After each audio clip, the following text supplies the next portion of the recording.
Australia रिफ्युजलले Canada apply गर्न मिल्छ कि मिल्दैन? मजाले मिल्छ। First of all we are really sorry that your study permit have been refuse in Australia होइन। सो पछिल्लो समय मार्केटमा धेरै नै एप्लिकेन्ट्सहरूको अस्ट्रेलिया चाहिँ स्टडी पर्मिट रिफ्युज भएर हामीकोमा आउनु भएको छ होइन। सो तर एउटा कुरा के क्लियर छ भने अस्ट्रेलिया रिफ्युजलले मजाले क्यानाडा एप्लाई गर्न मिल्छ, किनकि रिफ्युजल भनेको चाहिँ क्राइम होइन। सो क्यानाडाको केसमा चाहिँ जुन अस्ट्रेलियाको लागि तयार पारिएको डकुमेन्ट्सहरू छ होइन, मोस्ट अफ दि केसमा चाहिँ त्यही डकुमेन्ट्सले नै काम गर्छ, त्यही लोनले नै काम गर्छ, सिर्फ लोनमा अपडेट मात्र गरे हुन्छ। र अर्को कुरा चाहिँ हजुरको फाइनेन्सियल स्टेटमेन्टहरू पनि त्यही नै हामीले चाहिँ प्रयोग गर्न सक्छौँ।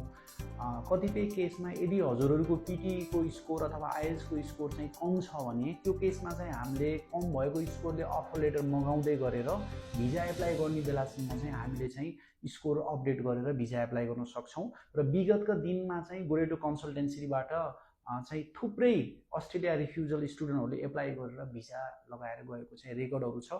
किनकि क्यानाडाको केसमा त क्यानाडामै रिफ्युज भएर पनि सेकेन्ड थर्डचोटि नै भिजा आएको चाहिँ हामीसँग सयौँको सङ्ख्यामा चाहिँ रेकर्ड छ। यस प्रकार चाहिँ यदि हजुरहरूको चाहिँ हजुरको स्टडी पर्मिट अस्ट्रेलिया रिफ्युज छ भने हामीले चाहिँ मजाले तपाईँलाई चाहिँ क्यानाडा र अन्य डेस्टिनेसनको लागि पनि सहयोग गर्न सक्छौँ। Thank you very much.